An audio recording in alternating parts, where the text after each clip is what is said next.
everyone. Welcome to the It Hurts to Mom podcast. I'm Lauren Rose, and our guest today is Elizabeth Kipp.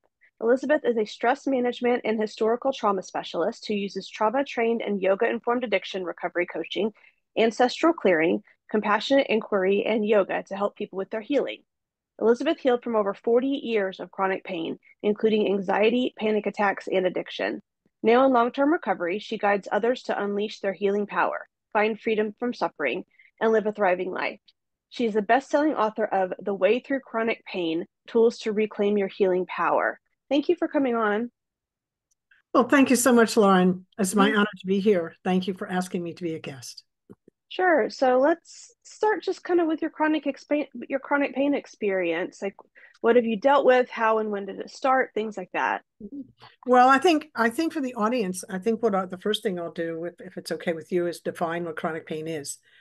Sure. Most people think chronic pain is just physical, and it's actually more than that. So chronic pain is any pain that's felt, any pain, physical, mental, emotional, spiritual, any pain that's felt 15 days out of 30 for 3 months or more. All those different kinds of pain send the same signal to the brain: it hurts. So the brain can't tell the difference between a broken bone and a broken heart. So grief is a chronic pain experience. Yeah.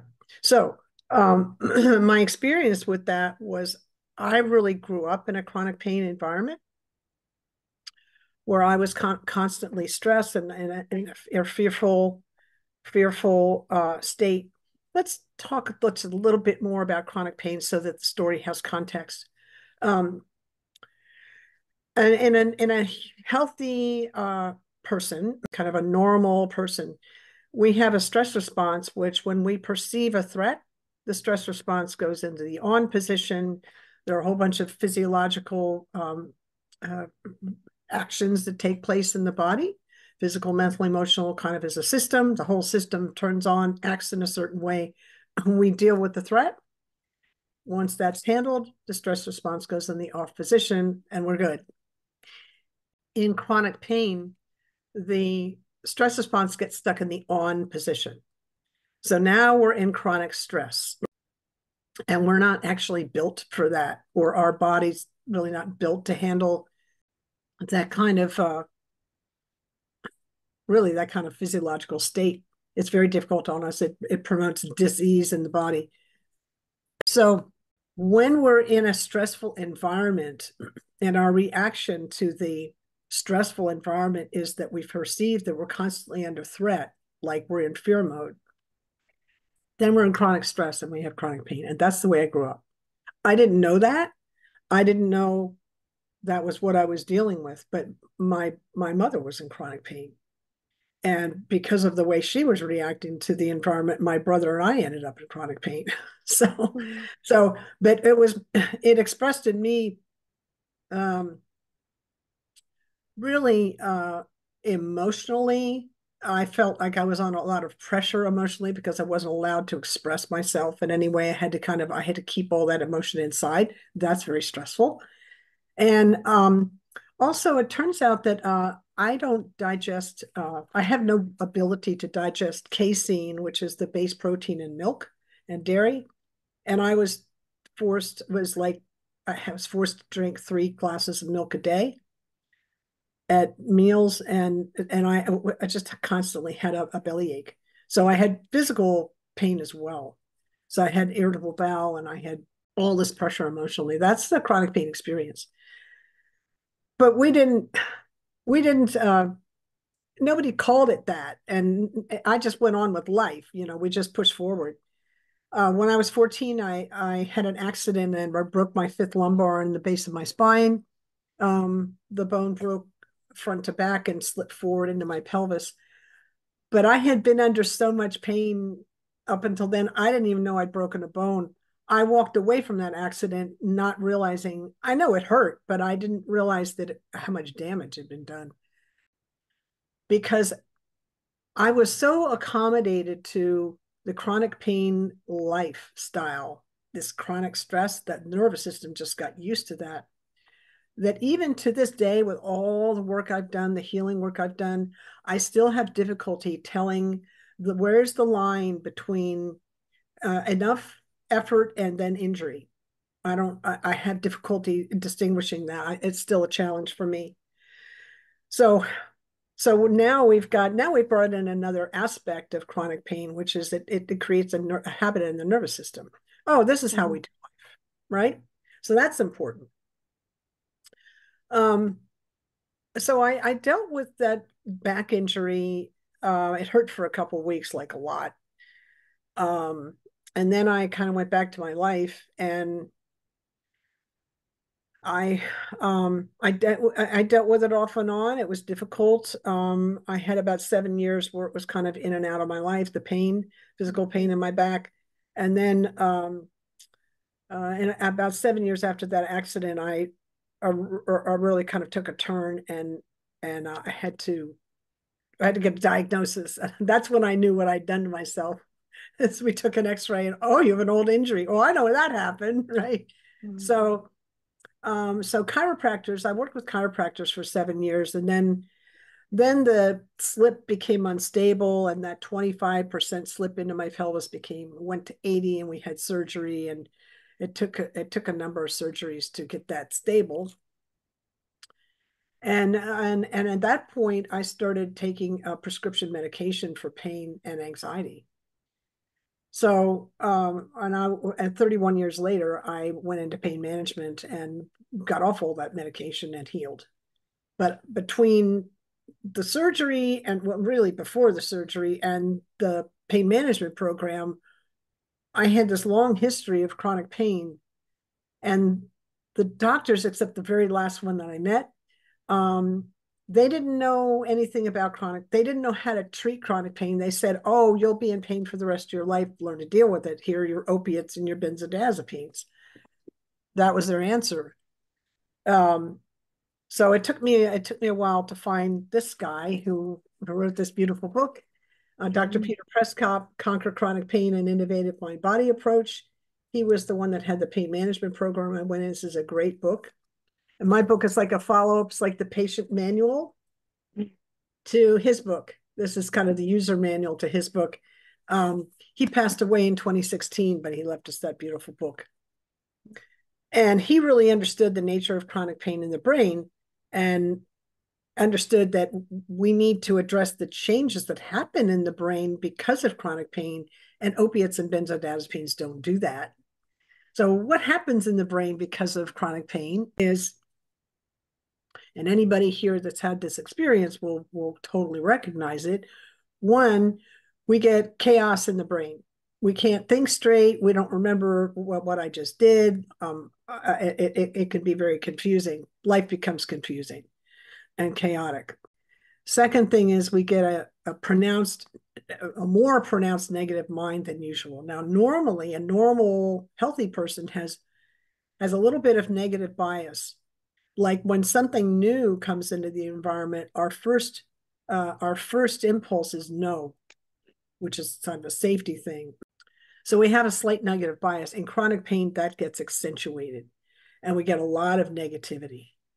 Um, the world is bad, I'm bad, you're bad, whatever, but it's this Mm-hmm. negative, self-esteem takes a hit. Um, it's very difficult. And then the one of the reasons that negative mind gets into that heavily biased state is because of the effect on the limbic system, the emotional system in the brain gets affected by chronic pain. These are changes that happen because of chronic pain. So in order to heal from chronic pain, we need to heal the changes that happen in the brain. Yeah. And I've heard a lot about that from multiple people. All the people that I've had on who have healed themselves from chronic pain have done it through a mind body kind of approach, every single one of them. Yeah. Yeah. It's well, that's the other thing that's kind of interesting. So all the doctors except Dr. Prescott that I worked with, um, they kept looking at my back Mm-hmm. and the symptoms that my back was showing, like it would show up in my neck and stuff. So kind of very chiropractic kind of approach, which I'm not dissing chiropractors. I'm just saying that when you're looking only at the thing as a reductionist, you're just focusing on that, you may be missing more of the picture. And I'll give you an example. If you saw three people with my x-rays, and we had the same x-ray, and the doctor's looking at it, and from this reductionist point of view, he sees that we have the same x-ray, we have the same weird thing in our back. The symptoms of those three people will be one person will have pain all the time. Another person will have pain only when they're stressed. And the third person won't have any pain at all. How do you explain that just looking at the x-ray? Mm. You can't. Just looking at the back as the you can't. This is an example of why you have to look at a bigger picture. When I met Peter Prescott, he blew me away because he said, I don't want to look at your x-rays. I don't need to look at your records. I want to know who you are. And I was like, who are you and where have you been all my life? Like I was just stunned because no doctor had ever asked anything about me in terms of anything other than my back and my reaction to the pain I was having, which was, a lot of, freak out. And then of course the being on long-term benzodiazepines just ended up giving me more anxiety than I had to begin with. So that's kind of a lose-lose thing. So I don't know if that answers your question, but that's Yeah. why the mind body, we have to have this approach. We have to have a holistic approach. And we need to have a holistic program, which is not only we need some kind of maybe osteopathic or chiropractic manipulation, whatever that is. I use acupuncture as well. I have a functional doctor on board, so I have an idea of what are my food allergies. Do I have any mold in my system? Do I have any parasites? Like those kinds of things. What foods are good for me? It turns out that I have a very sensitive inflammatory response. So my diet is a very low inflammatory diet. Otherwise, I get in trouble. So Mm. what does that mean? It means I start feeling pain again. So also, I have a movement practice. I teach trauma-informed yoga. Um, Qigong is amazing. Tai Chi is, there's all kinds of beautiful movement practices you could do. I just happen to do those because they work for me. So that's kind of a full plus. And the other thing is like things like gratitude. Mm-hmm. Like no matter how hard, and I feel like this came in as a gift for me, just from my ancestors, really. Um, what is the gift in this moment? No matter how bad, we see the moment, what is the gift in it for me? And then the other thing that I bring into my own practice is ancestral clearing, because we can carry we carry the burden of our ancestors, unresolved trauma as imprints in the nervous system, and ancestral clearing helps us release that. So that's an example of a holistic program that I use. Yeah.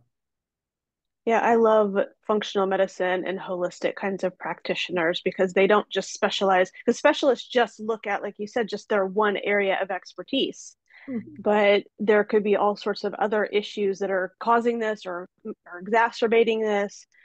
So I think that's really important. Yeah, the thing that's tricky about being in the chronic pain space as a patient, I really had to manage my expectations because I Mm. wanted to heal and I didn't really understand. I had a concept because I have a science background and I kind of understand what I can say about science and what I can't say about science, and in my field of science, kind of where my space is.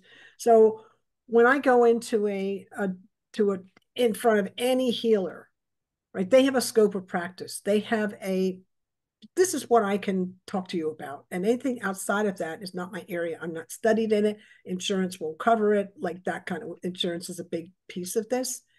So when I sit in front of any healer, I'm asking myself, what do they bring to the table?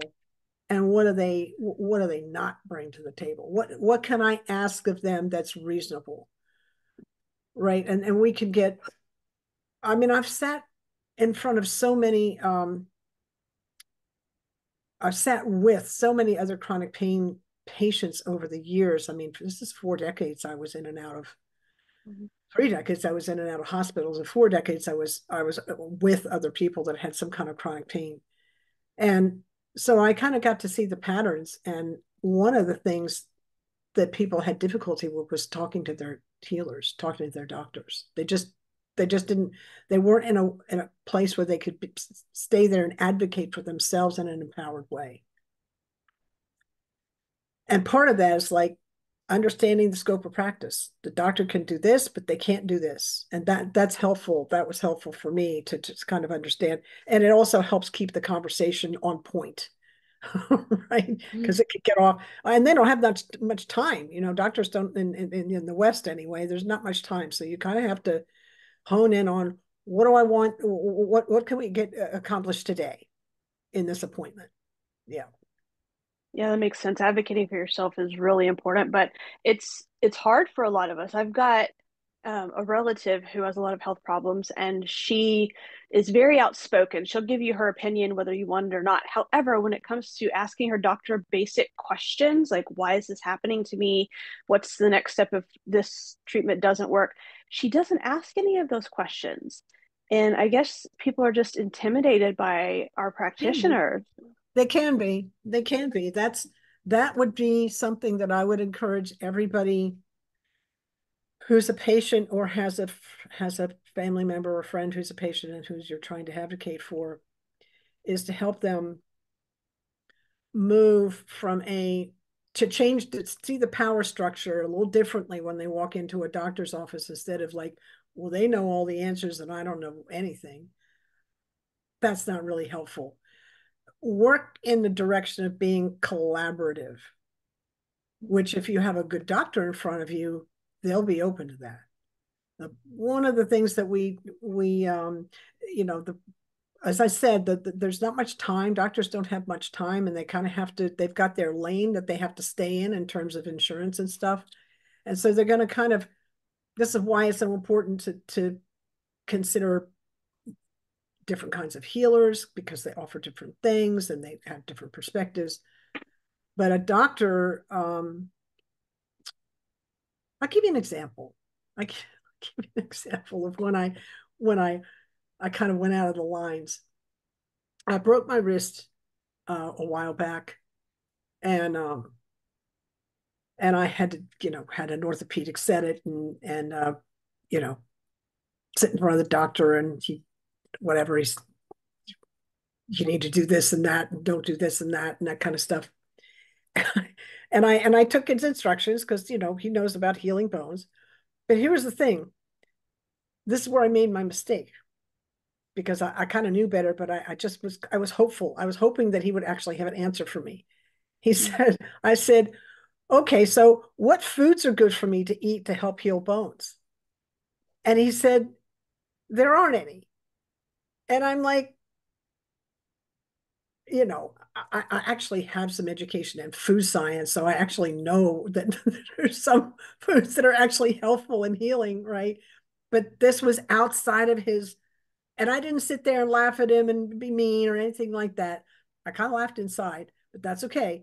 I laughed more at myself for asking the question, because I asked him something outside of his scope of practice. He's not there to give that information because it's not part of his training. Right.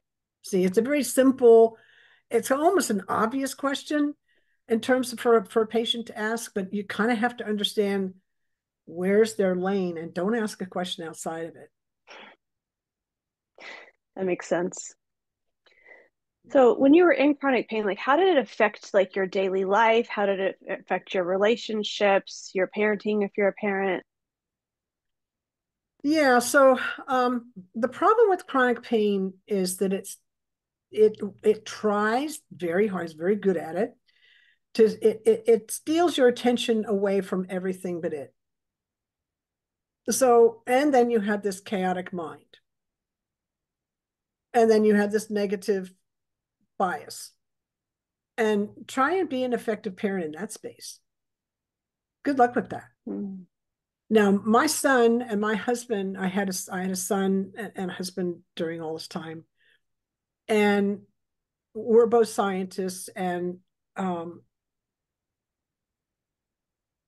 I don't really know. I know my husband did a lot of the caretaking outside of, because I was laid up for years. So he would take Maston out and do things, but I don't know what went on in those conversations. But I'll tell you this part. My son is now he's a trauma coach. He teaches other wellness practitioners how to be trauma informed in their practice. So that might tell you. So he takes care of a lot of other people. He kind of naturally gravitated there. So he got a lot of um he got a lot of kind of instruction and a lot of experience in taking care of me. The problem with that is that who's taking care of him and his Mm. needs? And I felt like I wasn't I just couldn't address. I couldn't be the mom I wanted to be because I was like preoccupied with this other thing. So, and I was physically limited, so I couldn't go on trips and stuff like that. So, um, I think I think the thing that I had to then one of the things that kind of kept me sane through all that was that I didn't beat myself up because of it. Right? I'm not being the mom I want to be, and that's okay. Like I gave myself some compassion there. And as far as my friends go, the longer the chronic pain went on, the fewer and fewer times people came to the contact with friends got less and less. People are basically uncomfortable. It didn't matter, even if I was friendly and happy and didn't, I still carried it. They could still see it in the body. You just kind of see it, right? You can sense it, and people don't like being around that. So that was something. It's very isolating to be in that space. So chronic pain steals your attention away from everything in it, and it's very isolating. Yeah. So those are the things that and remember that negative mind thing where the self-esteem gets kind of kicked to the curb. Somehow I was able to find some self-compassion for myself and not being able to be the mom that I wanted to be and to be there for my son as much as I wanted to be. I had a lady on a couple podcasts ago, and she was talking about how people with chronic pain and illness they don't have the capacity that we used to have, or that, other people, other moms have.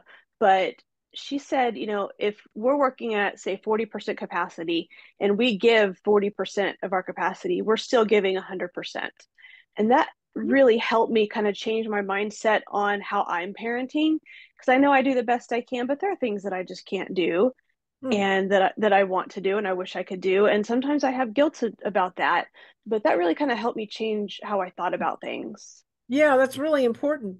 That's another thing that in understanding the family dynamic, one, I'm doing the best I can, and so are they. And so are my friends, and so is the doctor, and so are everybody. If that's your guiding principle, which is mine, I'm so glad you brought that in. Mhm. Everyone's doing the best they can with the information they have at hand and the consciousness they have at the time. You don't know what you don't know. So, that would be another thing, to stay open to new information. Mhm. Because, I sit in front of you today with the information that I have at hand and the consciousness awareness I have at the time in this moment. But you talk to me 6 months from now, who knows what's going to be added into the conversation because of new knowledge that's come in. Yeah. Yeah, I think learning about modalities and about your illness, and I think that's really important. We do better when we have different kinds of knowledge. That way we can try different things. Yeah, that's important. And let me just share something else with you about the chronic pain space that can be challenging. We can get in a place of such letdown and hopelessness because I work with people with this and it's a challenge. And I've had moments myself where I've been here, but not for long. So, but we can get in a space where we're hopeless. We feel like we've tried everything, and we're also so activated, triggered by the tense and everything. The nervous system just so wound up because of the experience of chronic pain that for somebody to bring something new in and for me then to turn and try it, good luck with that. Because I'm actually afraid of trying something new because maybe it'll make it worse. Mm. That's what the mind does in the chronic pain experience. It goes to the negative. Yeah. So that's something to recognize when you see it in another person that's got chronic pain, to recognize when it's happening in you, if you can have that awareness that, oh, here I am, and I don't want to do anything else because I'm afraid that well, that's the mind. This is one of the problems with chronic pain is that we time trip. We're constantly worried about what's going to happen in the future based on this in the past. And this thing in the past got me here, and I don't want it to get worse. And how do I do to change it? It's just it's difficult. And we're having an argument with the present moment. We don't like the way we Mm. feel. We don't like what's showing up. That's part of the chronic pain experience. That's part of the thing that locks chronic pain in is my disagreement with the present moment. The most powerful thing that one of the first things that Dr. Peters said, but probably the most powerful thing that he said in his pain management programs, like first day, he said to the whole class, he says, "What are you doing to contribute to your pain?" And I was stunned to hear that. I was like, how could he possibly ask that question as a chronic pain management specialist and in this room of all places that's filled with chronic pain? The pain's doing it to me. So you see, my attitude was like, Yeah. like I was just like, I was loaded and ready, right? Because the pain, my attitude at the time was I was completely victimized. The pain's doing it to me. I'm not doing it, it's doing it to me. So very important. So I heard his question. I took it in. I did that. And then right after that, I was like, hang on a second. This is all happening in my brain, in my mind. Hang on a second. He just said something really interesting. In the question, what are you doing to contribute to your pain? All of a sudden, he opened up the possibility that maybe there's something I'm doing that's contributing to my pain experience. So I went from complete victimhood into a place of empowerment in the space of one question, right? So he opened the possibility and it turned out, and then the next statement he made was, don't judge the moment. And I'm like, dude, I'm just sitting here minding my own business. I'm not judging anybody or anything, right? Again, right? I'm just like so defensive. But that's okay. It's just where I was. And then I realized he's talking about my pain, which I've been judging as bad my whole life. And when I come onto the field with that attitude, how am I gonna, and with the closed mind and the negative mind of a chronic pain sufferer and pains, how am I gonna open myself to another possibility that maybe there's something I'm doing to contributing to my pain just by calling it bad? Yeah. Right. That kind of leads into one of my questions, which is like explain how our reaction to chronic pain affects our experiences of it. I think that's kind of what you're talking about. Well, that's certainly part of it. Yeah. So the mind comes in and calls it negative. My mind does anyway.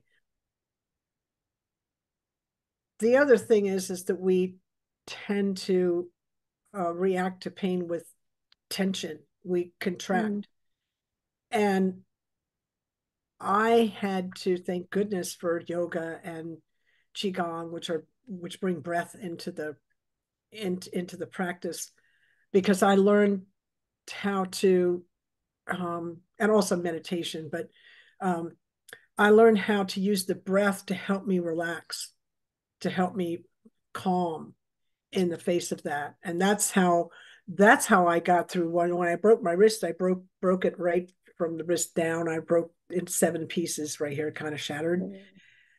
The grace, but well, so the gift in that accident was they all broke in place. I didn't need any plates or screws or anything. That was, we all looked at the x-ray. We were all kind of blown away at that. But that's how I, that was a big break and a lot of swelling, and it took a while to heal. Well, I got a lot of practice at that time because I didn't take any pain medicine. And I got a lot of practice at using the breath to calm down and to not tense up at the pain.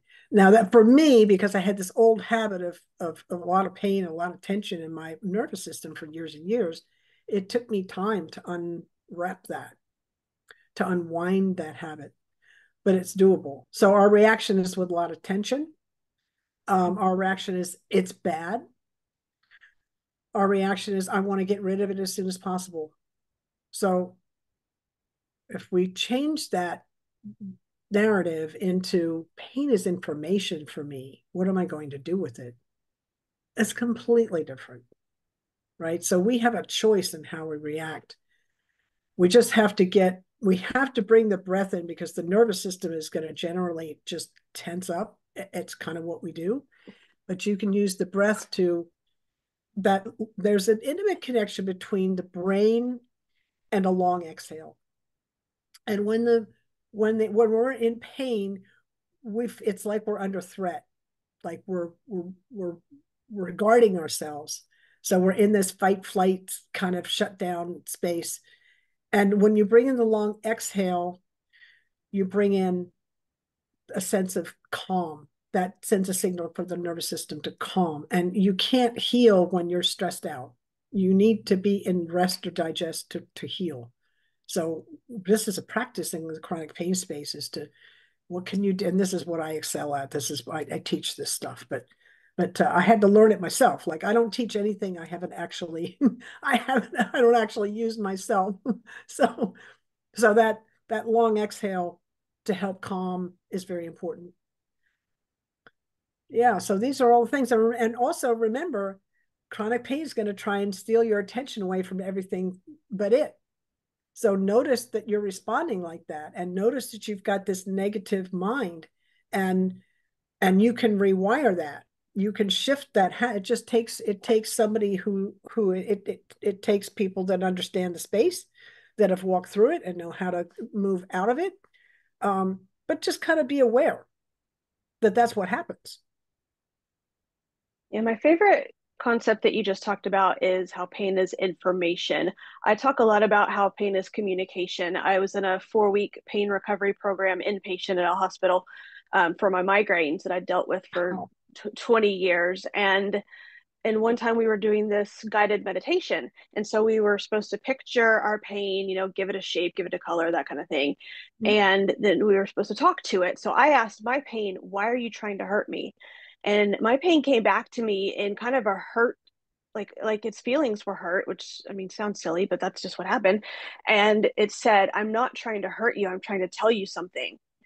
And that's when everything just clicked for me. Like, my pain might be telling me I need to go eat a snack, or that I've got unresolved emotions or unresolved trauma, all of which I do. And I know that. So I feel like maybe if I can get all those things, maybe I can, even heal my own. So I'm working through that, but definitely we can't judge our pain, because like you were saying, that just puts a negative connotation on it, and then we think all of our pain is bad when it's not bad. It's just our Mm-hmm. brain's response. Mm-hmm. Yeah. And also, you know what? There's nothing wrong with us. And there's Mm. nothing wrong with us, with our natural tendency to call pain bad. Because look at orientation as we're kids, right? What happened to you? Maybe it was similar for you, but I know it was what it was like for me. We're out playing, all of us, all the kids at recess or at PE or whatever, and somebody bumps into somebody else, right? What happens? The adults run to the area and they do whatever they can to make that pain go away as fast as possible. That's what they do. Well, what's the subtext of that? Oh, we're at war with pain. Pain is bad. Mm. So we come into this um, belief normally as part of our conditioning. And so the work that we do to heal ourselves is to rewire that conditioning into pain is information. It's not good or bad. It just is what it is, right? That takes practice, and it takes hanging out with people like you and me who've been there and done it, so that we actually, when we come to the table with this information, people know that we've been there because they can feel it. Because you can't talk about this stuff if you haven't been through it with any. I mean, you could talk about it, but if you've been through it, you're talking about it from a really empowered and kind of credible way. They feel it. They'll feel the truth in your words, and then they'll open up to have that experience for themselves. That's the thing, Mm. right? Whereas maybe they're tight and they're like, if I do anything different, it's going to be worse. We want to get them out of that, right? Mm. Yeah. Do you think that anybody can heal themselves from chronic pain using all these methods that you found, or are there certain people who it's not going to work for? Well, I have issue with your question. Okay. Shift that question slightly. I don't think any of us can heal ourselves from chronic pain alone. Remember, Okay. chronic pain, one of its characteristics is very isolating. And we're one of the things is we want to be connected. We need to connect back to ourselves, our authenticity, instead of all these protected layers that we put up. And we want to be connected with other people so we have a sense of belonging. That's all part of healing. So we heal in community, we heal in relationship. We get traumatized in relationship, we heal in safe relationship. So we heal in relationship, but we heal in safe relationships. So I would just I would just shift your question a little bit like that. And I don't know about everybody because that's a big state, it's a blanket statement that I don't feel is would be accurate for me to say yes to, but I don't like to limit the infinite. And what do I mean by that? Right. So where is the healing taking place? So doctors and healers, they can doctors can stitch up a wound and set a bone, but they can't tell the body how to heal. Only the body knows how to do that. The infinite wisdom of healing, that's in the body.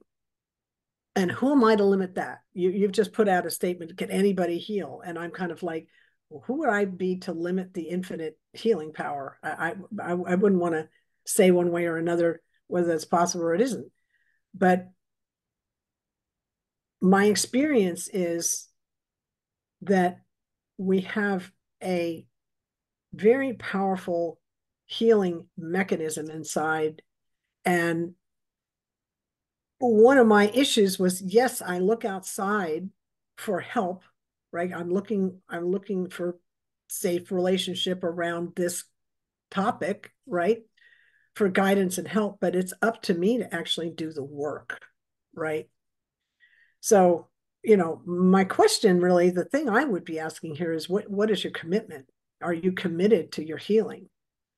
And if you're committed to your healing, I think anything is possible. Yeah. The tricky thing in this space with chronic pain sufferers is the letdown can be so massive and the hopelessness can be so heavy, which is another reason why we need to do it in community and safe relationship to healing. That they don't have that they're not able to make that commitment. You could get so tired, exhausted by it. That's why you need to be in community. So you're around other people that see you and hear you and acknowledge, of course, that's where you are. And you can do this. You see? Yeah. Yeah, and I think my question was, I was just thinking about there are certain types of people who don't want to heal from chronic pain for whatever reason. It gives them attention as part of their identity. There are people who Yeah. wouldn't put in the work because they don't believe in the mind body connection. I just those were the kind of the people that I was thinking Mhm. about. Yeah. Oh, well, yeah, these are these blocks Mm. on my website. I have a blog section, and I wrote a blog called The Predicaments of Chronic Pain, and it lists these, about 10 or 12 P words like persistent, progressive, etc. Um, that are really stories in the mind that feed the chronic pain experience and block the healing. So our job in our own life, and when we work with other, when we're in community with other chronic pain sufferers, our job is to see the blocks and help people get help releasing if we need it, from others that can help us. Like I do ancestor clearing. That's one block where you can have an intergenerational trauma kind of thing happening. Or you can have a belief system. That somebody's like, oh, I used to have that belief, and this is how I shifted it. Right. That's why a community is so valuable, because we get locked into these negative stories, and it's a negative spiral because you get started and then you just keep going downward. Like pain feeds on itself. So this is why it's so important that you work with other people in community that have worked their way through it. Yeah. I like that. If if you had like one piece of advice for people with chronic pain, what do you think that might be? Oh, ask for help for Mm. sure. Ask for help and keep asking until you get the help. Yep. That's a big. Remember, we talked about the isolating tendency in chronic pain, and also, um, because of the letdown and because of that isolation, the mindset can do, I have to do all this myself, or I can do this. This gets to be quite, um or the other thing, you can't help me. I've seen that. I've seen people come into, I do group ancestor clearings, and it's really interesting. The people that live group here in the Kansas City area, and it's very interesting. The people that come into those, I've literally seen people come in to those events with the energy of, you can't help me no matter what you do. And that's an interesting energy to sit with and to be in a neutral space. It's like, as the practitioner, I don't have a judgment on anybody, but I'm noticing the energy, right? But if I come in with an attitude, or anything like that, that's going to shift the energy in the room. That's not my job. My job is just to work the process and be in a neutral space and be attuned to everybody, right? So so people get help, but they're blocking their own healing with that attitude. And when I work one-on-one with people, and maybe you do too, and your other people you've had on podcasts, we work on that. What's locking that in place? What's underneath that? How did you get to that? How did you get there? Right. And so that we pull out the root of that so it can't even exist anymore. Mm. So promote the book that you were talking about, and then promote your book. Tell us where we can find it and kind of what it's like. Sure, yes. So this is Dr. Peter Prescott's book, Conquer Chronic Pain: An Innovative Mind-Body Approach. It has exercises in the back. It's mostly the kind of it's well written in terms of everyone understanding what chronic pain is. It's a very, it's a very kind of doctory point of view, but a very easy read. Um, as far as I know, Dr.